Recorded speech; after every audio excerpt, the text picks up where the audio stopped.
ஒரு பெரிய பேட்டரி இருக்க ஒரு ஃபோன் இப்போ நம்ம கையில் இருக்கு. Samsung Galaxy M51. இந்த ஃபோனோட ஹைலைட்டே 7000 mAh பேட்டரி கொடுத்துருக்காங்க. இந்தியாவிலே ஃபர்ஸ்ட் டைமா ஒரு பெரிய பேட்டரி, ஒரு மினி பவர் பேங்க் அப்படின்னு சொல்லலாம். அதுக்கு சில ஃபீச்சர்ஸ்லாம் கொடுத்துருக்காங்க. அது என்னன்றதை உள்ள சொல்றேன்.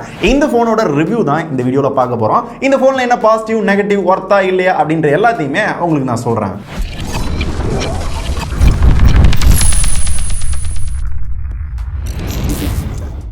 சாம்சங் Galaxy M51 இந்த ஃபோனுக்கு ரொம்ப எதிர்பார்ப்பு இருந்துச்சு. ஏன்னா இதோட பேட்டரியும் சரி, இதோட டிஸ்பிளேயும் சரி, என்ன ப்ராசஸர் கொடுத்துருக்காங்க அப்படின்ற நிறைய கேள்விகள் போயிட்டு இருந்துச்சு. இதெல்லாம் நான் யூஸ் பண்ண வரை எப்படி இருக்குன்னு சொல்றதுக்கு முன்னாடி ஃபர்ஸ்ட் இதோட அன்பாக்சிங்கை பார்த்துலாம். அன்பாக்சிங் பார்த்தீங்கன்னா இந்த ஃபோனை நீங்கள் வாங்குறப்ப இப்படி தான் பாக்ஸ் இருக்கும். சாம்சங் Galaxy M51 அப்படின்னு போட்டிருப்பாங்க. இதுக்குள்ளே பார்த்தோம் அப்படின்னா பாக்ஸோட பேக் சைடில் நம்மளுக்கு ரீடிங் மெட்டீரியல் கொடுத்துருக்காங்க, வாரண்டி கார்டு இருக்கு. ஆனால் இந்த ஃபோனுக்கான கேஸ் உள்ளர கொடுக்கல. உள்ளே இருக்குன்னு எதிர்பார்த்தேன், ஆனால் இல்லை. அடுத்து இந்த சாம்சங் Galaxy M51 கொடுத்துருக்காங்க. இந்த ரேப்பர்ல வெளியே எடுத்து பார்த்தோம்னா இதுதான் சாம்சங் Galaxy M51. லைட்டா அந்த வெயிட் வந்து ஃபீல் பண்ண முடியுது. இதுக்கான காரணம் 7000 mAh பேட்டரி, அது முன்னாடியே சொல்லிட்டேன். அதுக்கு அடுத்து இந்த ஃபோனுக்கான டைப் சி கேபிள் சார்ஜிங் கொடுத்துருக்காங்க. ஆனா இங்க என்ன டிஃபரெண்ட் அப்படின்னு பார்த்தோம்னா type C to type C கொடுத்துருக்காங்க. இதை யூஸ் பண்ணி இந்த ஃபோன்ல உங்களால ரிவர்ஸ் சார்ஜிங் பண்ணிக்க முடியும். அதாவது இந்த ஃபோனை ஒரு பவர் பேங்க் மாதிரி யூஸ் பண்ணி உங்களோட அதர் ஃபோன்ஸ்க்கு வந்து சார்ஜ் பண்ணிக்க முடியும். அதுக்கான ஆப்ஷன் கொடுத்துருக்காங்க.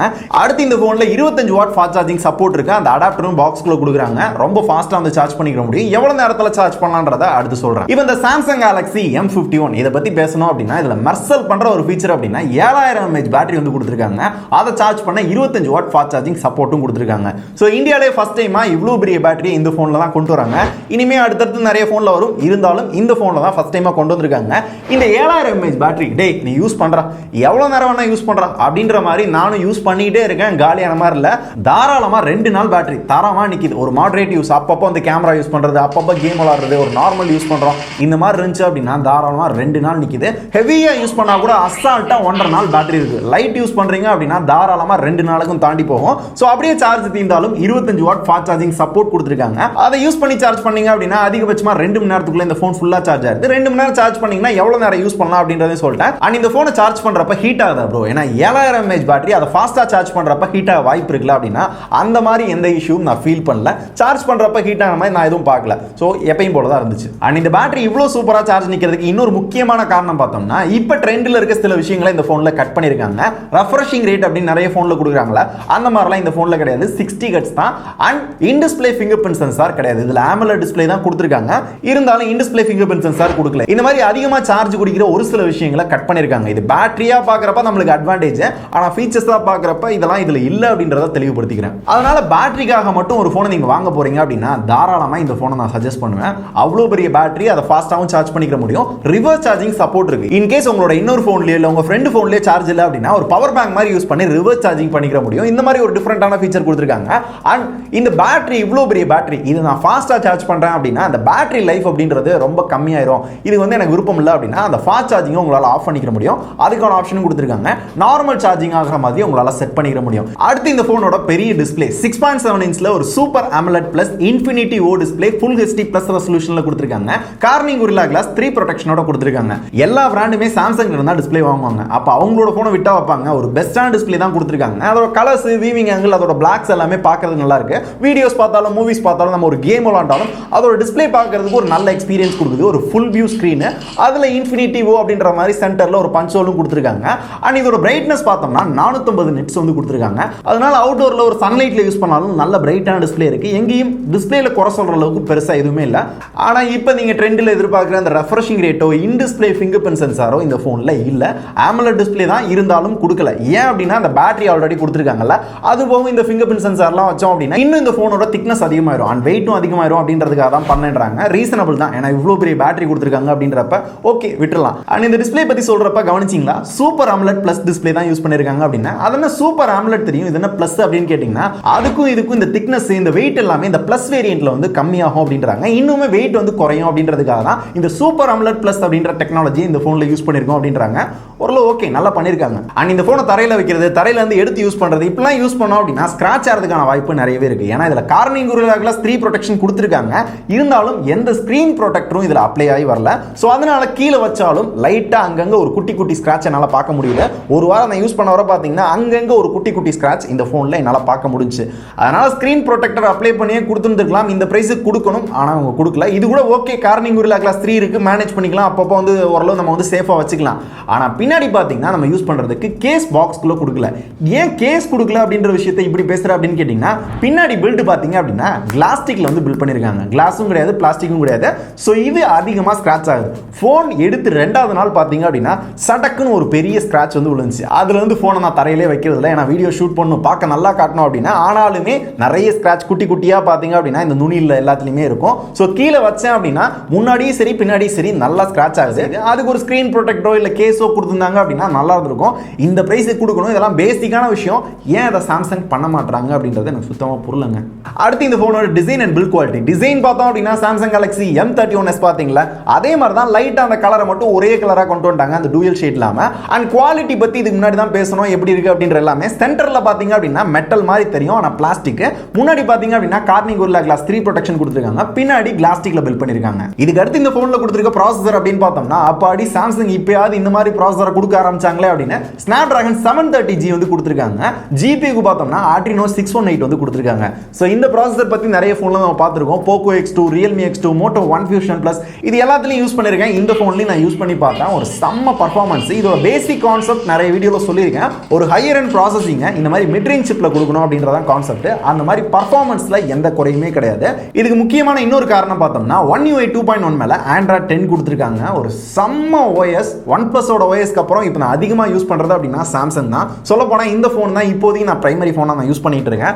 அந்த அளவுக்கு சாம்சங்கோட ஒரு UI பார்த்தோம் அப்படின்னா நிறைய ஆப்ஷன் வந்து கொடுத்திருக்காங்க. லைக் ஈகோ சிஸ்டம்லாம் பார்த்தோம் அப்படின்னா வேற லெவலா இருக்கு. ஏன்னா நான் கையில கட்டியிருக்க இந்த சாம்சங் வாட்ச் பார்த்தோம் அப்படின்னா கையில கட்டின உடனே சாம்சங் வாட்சை கனெக்ட் பண்ணுங்க அப்படின்ற மாதிரி வந்துச்சு. இந்த மாதிரி நிறைய விஷயங்களை கனெக்ட் பண்ற மாதிரி நிறைய டிஃபரெண்டான ஃபீச்சர்ஸ்லாம் இந்த OSல இருக்கு. யூஸ் பண்ணதான் நிறைய விஷயங்கள் புரியுது. அண்ட் என்னடா இந்த OSல எதுவுமே நல்லா இல்லாம இல்லையா அப்படின்னு கேட்டீங்கன்னா இருக்கு. முதல் விஷயம் ப்ளோட்வேர். நிறைய ப்ளோட்வேர்ஸ் வந்து ப்ரீ இன்ஸ்டாலாவே வருது. இந்த மோஜி, சிங்காரி, மேக்ஸ், டக் அப்படின்னு நிறைய ஆப்ஸ் வந்து கொடுத்துருக்காங்க.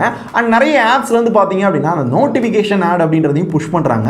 அண்ட் முக்கியமா ஆப் கிராஷ் நிறைய இடங்கள்ல பார்த்துட்டேன். இந்த மாதிரி ஒரு சில இஷ்யூவும் இந்த OSல நான் யூஸ் பண்ண வர பார்த்தேன். And back to the performance அப்படின்னு பாத்தீங்கன்னா முன்னாடியே சொன்ன மாதிரி ஒரு நார்மல் யூஸ்லயும் சரி கொஞ்சம் ஹையா ரொம்ப ஹெவியா யூஸ் பண்றீங்க அப்படின்னாலும் பர்ஃபார்மன்ஸ்ல எந்த பிரச்சனையும் இருக்காது.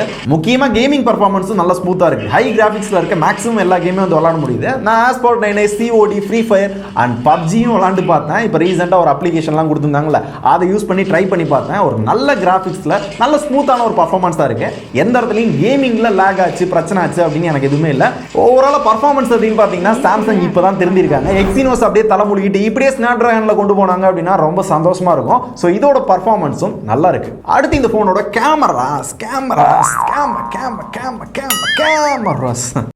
அடுத்து இந்த போனோட கேமராஸ். இதுவும் இந்த போனோட ஒரு மெயின் செல்லிங் பாயிண்டா கூட இருக்கும். ஏன்னா ஒரு எல் ஷேப்ல குவாட் கேமரா கொடுத்திருக்காங்க. 64 megapixel main camera, Sony IMX682 அப்படின்ற சென்சார் யூஸ் பண்ணிருக்காங்க. இது அப்படியே சாம்சங் கேலக்ஸி M31s லென்ஸ்ல அதே கேமரா தான். And 12 megapixel wide angle lens, 123 degree வரையும் வைட்ல போட்டோஸ் அண்ட் வீடியோ எடுத்துக்க முடியும். 5 megapixel macro sensor, 2 megapixel depth sensor, ஃப்ரண்ட்ல ஒரு பொட்டு வச்ச மாதிரி 32 மெகாபிக்சல் செல்ஃபி கேமரா கொடுத்திருக்காங்க. சோ இந்த கேமரால என்ன டிஃபரெண்டான ஃபீச்சர்ஸ் அப்படின்னு பார்த்தோம்னா சிங்கிள் டேக் அப்படின்ற ஒரு ஆப்ஷன் இருக்கு. இது சாம்சங் கேலக்சி M31s நான் சொல்லியிருந்தேன். ஒரு குறிப்பிட்ட ஒரு முக்கியமான மூமெண்ட் வந்து கேப்சர் பண்ணோம் அப்படின்னா அது போட்டோவாகவும் வீடியோவாகவும் ஒரு பிளாக் அண்ட் ஒயிட்ல கலர்ல இந்த மாதிரி எல்லா மாதிரியும் போட்டோஸ் அண்ட் வீடியோ எடுக்கணும் அப்படின்னா இது ஒரே ஒரு ஷாட் நமக்குனா போதும். அது ஒரு 10 விதமா போட்டோஸ் அண்ட் வீடியோஸ் நம்மளுக்கு கன்வெர்ட் பண்ணி கொடுக்கும். இந்த மாதிரி ஒரு ஆப்ஷன் கொடுத்திருக்காங்க. அண்ட் பேக் ஃப்ரண்ட் ரெண்டு கேமராலையுமே நம்மளுக்கு 4K ல வீடியோ ஷூட் பண்ணிக்க முடியும். அண்ட் இந்த கேமராஸ் லோ லைட்லயும் நல்லா பெர்ஃபார்ம் பண்ணுது. ஆனா மெயின் சென்சார் 64 மெகாபிக்சல் எடுக்கிறப்போ ஓகே நல்லா இருக்கு. ஆனா வைடுக்கு மாத்திரப்போ பாத்தீங்கன்னா அந்த புள்ளி புள்ளியா அடிக்கிறது, லைட் அந்த கிளாரிட்டி லாஸ் ஆகுது, இதெல்லாம் வந்து இருக்குதான் செய்யுது. ஸோ லோ லைட்ல நல்லா இருக்கு. ஆனா வைட்ல அந்த அளவுக்கு சிறப்பா இல்ல. அண்ட் இந்த லைவ் போட்டோஸ் போர்ட்ரேட்ல போட்டோ எடுப்போம்ல அந்த எட்ஜ் டிடெக்ஷனும் பார்க்கிறதுக்கு நல்லா இருக்கு. அந்த பிளரும் நம்மளுக்கு தேவைக்கேத்தாப்புல கூட்டி குறைச்சிக்கலாம். போட்டோஸும் பார்க்கிறதுக்கு நல்லா இருக்கு. மேக்ரோல போட்டோ எடுத்தாலும் அந்த குட்டி குட்டி ஆப்ஜெக்ட்டை போட்டோ எடுக்கிறப்ப நல்ல கிளாரிட்டியா டீடைலா தெரியுது. ஆனா மேக்ரோல நம்மளால வீடியோ எடுக்க முடியாது, போட்டோ மட்டும் தான் எடுக்க முடியும். ரெட்மி எல்லாம் தராங்க, சாம்சங் இந்த பிரைஸுக்கும் இதெல்லாம் தர மாட்டாங்க அப்படின்றது புரியல. அண்ட் இந்த செல்ஃபி கேமரா ஓரளவு டீசென்ட்டா பெர்ஃபார்ம் பண்ணுதுங்க. நல்ல லைட்டிங்ல ஓகே. ஆனா லோ லைட்டுக்கு போறப்ப லைட்டா ஜூம் பண்ணி பாத்தீங்க அப்படின்னா அந்த போட்டோஸ்லாம் லைட்டா ஆயில் பெயிண்டிங் மாதிரி ஒரு ஃபீல் இருக்கும். அண்ட் பேக் கேமரால பண்ண முடியுற ஒரு சில ஃபீச்சர்ஸும் ஃப்ரண்ட் கேமரால பண்ண முடியும். 4K ல வீடியோ எடுக்கலாம். அண்ட் ஆல்சோ அந்த சிங்கிள் டேக் அப்படின்ற ஃபீச்சரும் செல்ஃபிலயும் அவைலபிளா இருக்கு. ஹே फ्रेंड्स, இப்போ நீங்க பார்த்துட்டு இருக்க இந்த வீடியோ பாத்தீங்கன்னா சாம்சங் Galaxy M51 இந்த போன்ல ஷூட் பண்ணிட்டு இருக்கேன். 32 மெகாபிக்சல் செல்ஃபி கேமரா அப்படின்னு சொல்றாங்க. அந்த அளவுக்கு கிளாரிட்டி இருக்கு அப்படின்றத நீங்க பார்த்துட்டு சொல்லுங்க. 1080 பிக்சல்ஸ்ல வீடியோ ஷூட் பண்றேன். ஆனா 4K வரையும் சப்போர்ட் இருக்கு. ஆடியோ கிளாரிட்டி எப்படி இருக்குன்னு சொல்லுங்க. அண்ட் ஆல்சோ ஸ்டெபிலிட்டி எப்படி இருக்குன்னு சொல்லுங்க. ஏன்னா நடந்துகிட்டே தான் வீடியோ ஷூட் பண்றேன். வைட் அந்த அளவுக்கு இல்லை, இருந்தாலும் கொஞ்சம் கையை நீட்டி எடுக்க வேண்டியதாக இருக்குது. அண்ட் இப்போ நீங்கள் பார்த்துட்டு இருக்க இந்த வீடியோ பார்த்தீங்கன்னா சாம்சங் கேலக்ஸி M51 பேக் கேமராவில் ஷூட் பண்ணிட்டு இருக்கேன். 64 மெகா பிக்சல் மெயின் கேமராவில். ஸோ ஃபோக்கஸ்லாம் பார்த்தீங்கன்னா தரமாக ஆகுது அண்ட் ஃபாஸ்ட்டாகவும் ஆகுது. அண்ட் இதோட வீடியோ கிளாரிட்டி எப்படி இருக்குது, பார்க்கறது நல்லா இருக்கா, எதுவும் நாய்ஸாக தெரியுதா, ஆடியோ கிளாரிட்டி எப்படி இருக்குன்னு சொல்லுங்கள். இதில் தான் நான் இது பண்ணிகிட்டு இருக்கேன். ஸ்டெபிலைசேஷனும் எப்படி இருக்குன்னு சொல்லுங்கள். இந்த ஸ்டெபிலைசேஷன் இன்னும் பெட்டராக வேணும் அப்படின்னா ஒரு மோடும் கொடுத்துருக்காங்க, அதை ஆன் பண்ணுறப்ப பண்ணிக்கலாம். இதை பார்க்குறப்போ உங்களுக்கு எப்படி இருக்குன்றத மறக்காமல் உங்களோட ஃபீட்பேக்கை கமெண்ட்ஸில் சொல்லிவிடுங்க. அண்ட் அடுத்து இந்த ஃபோனில் பேசிக்காக பார்த்தோம்னா கால் quality and sound quality. Call quality பார்த்தீங்கன்னா ஓரளவு டீசென்ட் அப்படின்ற மாதிரி தான் தோணுது. ஏன் அப்படின்னா அந்த அளவுக்கு லவுடாகவும் கேட்கல, கிளாரிட்டியாகவும் கேட்கல. நான் ஜியோவோட ஃபோன் யூஸ் பண்ணுறேன், ரெண்டுலேயுமே கேட்ட வர லைட்டாக அந்த டீசென்ட் ஓகேப்பா கேட்குது, நல்லா தான் கேட்குது. ஆனால் ரொம்ப பெருசாக லவுடாக இல்லை, ஓரளவு அந்த சாட்டிஸ்ஃபேக்ஷன் அந்த அளவுக்கு பெருசாக கால் குவாலிட்டியில் பெருசாக தெரில. அண்ட் சவுண்ட் குவாலிட்டியுமே பார்த்தீங்கன்னா சிங்கிள் ஸ்பீக்கர் இருக்குது. ஒரு ரிங் அடிக்குது, ஒரு மூவி பார்க்குறோம், வீடியோ பார்க்குறோம் அப்படின்னா அந்த இடத்துல சவுண்ட்லாம் நல்லா இருக்குது. ஆனால் பப்ஜி விளாட்றேன், ஏதாவது கேம் விளாட்றேன் அப்படின்னா அந்த சவுண்ட் எக்ஸ்பீரியன்ஸ், ரியலான எக்ஸ்பீரியன்ஸ் அந்த அளவுக்கு சிறப்பாலாம் என்னால் ஃபீல் பண்ண முடியல. ஸோ ஓவராலாக பார்த்தீங்கன்னா ஓரளவு டீசென்ட்டான சவுண்டு, டீசென்ட்டான கால் குவாலிட்டி அப்படின்ற மாதிரி தான் இருந்துச்சு. அண்ட் இந்த சவுண்டு நம்மளோட இயர்ஃபோன்லையும் ப்ளூடூத்லையும் யூஸ் பண்ணுறதுக்கு டால்பி அட்மாஸ் சப்போர்ட் கொடுத்துருக்காங்க. நார்மலாக இந்த ஸ்பீக்கரில் இல்லை, இயர்ஃபோனும் ப்ளூடூத் இயர்ஃபோன் யூஸ் பண்ணுறப்ப நம்மளுக்கு அந்த டால்பி அட்மாஸ் வந்து எனபிள் பண்ணிக்க முடியும். அந்த டால்பி எஃபெக்ட் வந்து ஃபீல் பண்ண முடியும்னாங்க. லைட்டாக ஃபீல் ஆச்சு. 3.5 mm இயர்ஃபோன் ஜாக் இந்த ஃபோனில் இருக்குது. யூஸ்வலாக இவ்வளோ பெரிய பேட்டரி இருக்குது, இந்த டிஸ்பிளே கொடுத்துருக்காங்க, தூக்கிடுவாங்கன்னு பார்த்தேன். ஆனால் கொடுத்துருக்காங்க. இதோட அவுட்புட்டும் டீசெண்டாக தான் இருந்துச்சு. அண்ட் சென்சார் மேக்ஸிமம் இந்த ஃபோனில் எல்லாமே கொடுத்துருக்காங்க. அண்ட் ஃபிங்கர் பிரிண்ட் சென்சார் பார்த்தீங்கன்னா இது ஒரு சூப்பர் AMOLED டிஸ்பிளே, ஆனால் இன் டிஸ்பிளே கொடுக்கல. ஏன்ற காரணத்தை முன்னாடியே பார்த்தோம். அதுக்கு பதில் சைட் மவுண்டட் கொடுத்துருக்காங்க. இப்போ வர எல்லா ஃபோன் மாதிரி சைட் மவுண்டட் அந்த அளவுக்கு எனக்கு பிடிக்காது, இருந்தாலும் பழகிருச்சு. ஸோ நல்லா ஃபாஸ்ட்டாக அக்யூரேட்டாக ஒர்க் ஆகுது. சைட் மவுண்டட் ஃபிங்கர் பிரிண்ட்டில் எந்த இஷ்யூவும் கிடையாது. அண்ட் ஃபேஸ் அன்லாக் பார்த்தீங்கன்னா லைட் இருந்தாலும் சரி இல்லைனாலும் சரி ஒரு 1.5 செகண்ட் கேப் எடுத்து கொஞ்சம் ஸ்லோவாக தான் அன்லாக் பண்ணுது. இது ரொம்ப லோ லைட்டாக இருக்குது. லைட்டே இல்லாத பட்சங்கள்லாம் பார்த்தீங்கன்னா அன்லாக்கே ஆக மாட்டேது. ஸோ ஃபேஸ் அன்லாக் அந்த அளவுக்குலாம் சிறப்பாக தரல. அடுத்து இந்த ஃபோனோட மெமரின்னு பார்த்தோம்னா 6GB RAM 128GB internal, 8GB RAM 128GB internal அப்படின்ற ரெண்டு வேரியண்ட்டில் கொண்டு வந்திருக்காங்க. இதுக்கு 2+1 ஸ்லாட் கொடுத்துருக்காங்க. 2 சிம் கார்டு அட் அ டைமில் ஒரு மெமரி கார்டும் போட்டுக்கிற முடியும். அப் டு 512GB வரையும் உங்களால் மெமரி இன்க்ரீஸ் பண்ணிக்கிற முடியும். அடுத்து இந்த ஃபோனில் NFC இருக்கு. ஆனால் அந்த சாம்சங் பே அப்படின்ற மாதிரி ஒரு சில விஷயங்கள்லாம் இந்த ஃபோனில் இல்லை. இதை விட கம்மியான பிரைஸில் இருக்க ஒரு சில ஃபோனில் சில விஷயங்கள் லிமிட் பண்ணி கொடுக்குறாங்க. ஆனாலுமே இந்த ஃபோனில் இது இல்லைன்றதை அவங்க நான் தெளிவுபடுத்திக்கிறேன். ஸோ ஓவரால் அந்த சாம்சங் கேலக்ஸி M51 நான் யூஸ் பண்ண வர என்னோட பாசிட்டிவ் ஆஸ்பெக்ட் அப்படின்னு பார்த்தோம்னா ஒரு பெரிய பேட்டரி, அதை ஃபாஸ்ட்டாகவும் சார்ஜ் பண்ணலாம், ஸ்லோவாகவும் சார்ஜ் பண்ணலாம், பவர் பேங்க் மாதிரி யூஸ் பண்ணிக்கலாம். ஒரு 2 நாளைக்கு பேட்டரி பற்றி கவலை பண்ணோம் அப்படின்ற அவசியமே கிடையாது. ரெண்டாவது ஒரு பெரிய டிஸ்பிளே, அதுவும் ஒரு செம்ம கிளாரிட்டியான ஒரு பெஸ்ட்டான டிஸ்பிளே இந்த பிரைஸுக்கு சூப்பராக இருக்கு. அண்ட் ப்ராசஸர்லையும் சாம்சங் இப்போ திருந்தி ஸ்னாப்டிராகன் சைடு போய் 730G கொண்டு வந்திருக்காங்க. ஸோ இனிமேல் அடுத்து கொடுப்பாங்க பார்க்குறேன். ஒரு நல்ல ப்ராசஸிங் இருக்கு. அண்ட் கேமராவும் ஓரளவு நல்லா பண்ணியிருக்காங்க. பெருசாக எந்த இஷ்யூ அப்படின்னு சொல்றதுக்கு இல்லை. அண்ட் இந்த கேமரா பம்புமே பார்த்தீங்கன்னா மிச்ச ஃபோனை கம்பேர் பண்ணுறப்ப ஓரளவு ஃப்ளாட்டாக தான் இருக்கு. அண்ட் முக்கியமானது சாம்சங் அப்படின்ற பேர், made in India, India phone அப்படின்ற ஒரு சில விஷயங்கள்லாம் இருக்குல்ல, இது எல்லாமே பாசிட்டிவ் ஆஸ்பெக்ட். நெகட்டிவ் என்னென்னலாம் நல்லா இல்லை அப்படின்னு கேட்டிங்கன்னா, ஃபர்ஸ்ட் இந்த ஃபோனுக்கு கார்னிங் Gorilla Glass 3 ப்ரொடெக்ஷன் கொடுத்துருக்காங்க. ஆனால் ஸ்க்ரீன் கார்டோ இல்லை பேக் கேஸோ எதுவும் கொடுக்கல.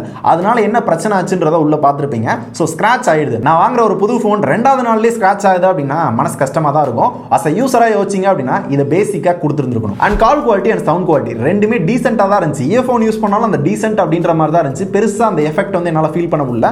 ஸோ இதை இன்னும் கொஞ்சம் பெட்டர் பண்ணியிருக்கலாம். அண்ட் ஃபேஸ் அன்லாக் லோ லைட்லையும் சரி லைட்டிங்லையும் சரி லைட்டாக ஸ்லோவாக இருக்க மாதிரி இருந்துச்சு. NFC கொடுத்தாலும் இதுக்கு முன்னாடி இருக்கிற இதை விட கம்மியான பிரைஸ்ல ஒரு சில ஃபோனில் சாம்சங் பே கொடுத்துருக்காங்க. சில விஷயங்கள் லிமிட் பண்ணியிருக்காங்க. இருந்தாலும் இந்த ஃபோனில் சாம்சங் பே இல்லை. இந்த மாதிரி ஒரு சில சின்ன சின்ன விஷயங்கள் நான் யூஸ் பண்ண வர இந்த ஃபோனில் பிடிக்கல. ஒரு சிலதை அப்டேட் கொடுத்து சரி பண்ண முடியும். தராங்களான்றதை வெயிட் பண்ணி பார்க்கலாம். அப்படி தந்தாங்க அப்படின்னா நம்மளோட ட்விட்டரில் அப்டேட் பண்ணுறேன், அங்கே போய் மறக்காம ஃபாலோ பண்ணிக்கோங்க. அண்ட் ஃபைனலாக இதோட பிரைஸ் அப்படின்னு பார்த்தீங்கன்னா 25,000 ரூபா போட்டுருந்துச்சு. அந்த பிரைஸுக்கு ஒர்த்தா இல்லையா அப்படின்றத நீங்களே சொல்லுங்க. இதில் என்ன பாசிட்டிவ் இருக்கு நெகட்டிவ் இருக்கு அப்படின்னு சொல்லிட்டு அந்த பிரைஸுக்கு நீங்க வாங்கலாமா வேணாமா அப்படின்றத நீங்களே முடிவு எடுத்துக்கோங்க. இது போகும் இந்த ஃபோன் பற்றி வரதா டவுட் கேட்கணும், இல்லை இந்த ஃபோனுக்கும் இன்னொரு ஃபோனுக்கும் கம்பேரிசன் வேண்டாம் அப்படின்னு நீங்க கேட்குறீங்கன்னா கமெண்ட்ல தட்டி விடுங்க, உங்களுக்கு கிளாரிஃபை பண்ணி விட்டுருவோம். முடிஞ்சு அப்படின்னா நிறைய பேர் கேட்டீங்க அப்படின்னா அந்த கம்பேரிசனையும் சீக்கிரமா போட்டு விட்டுருவோம். உங்க ஃப்ரெண்ட்ஸ் யாராவது பேட்டரிக்காக ஒரு ஃபோன் வாங்கணும், பேட்டரி லைஃப் சூப்பராக இருக்கணும், அப்படி ஒரு ஃபோனை சொல்லு அப்படின்னு யாராவது கேட்டாங்கன்னா இந்த வீடியோ ஷேர் பண்ணுங்க. நீங்க இந்த ஃபோனை பற்றி தெரிஞ்சுக்கிட்ட மாதிரி உங்களோட ஃப்ரெண்டும் தெரிஞ்சுக்கிட்டோம். அதுக்கப்புறம் வாங்கலாமா வேணாமான்றத எப்பயும் போல அவர் முடிவு எடுத்துக்கிட்டோம். இப்போ இந்த வீடியோ முடிச்சுக்கலாம்னு நினைக்கிறேன். இதே மாதிரி ஒரு சூப்பரான ப்ராடக்ட்டோட அடுத்த வீடியோல பார்க்கலாம். அது என்ன ப்ராடக்ட் அப்படின்றது சில பேர் பார்த்துருப்பீங்கன்னு நினைக்கிறேன். அது என்ன வீடியோ அப்படின்னு தெரிஞ்சு அப்படின்னா கீழே கமெண்ட்ல தட்டி விடுங்க. நன்றி.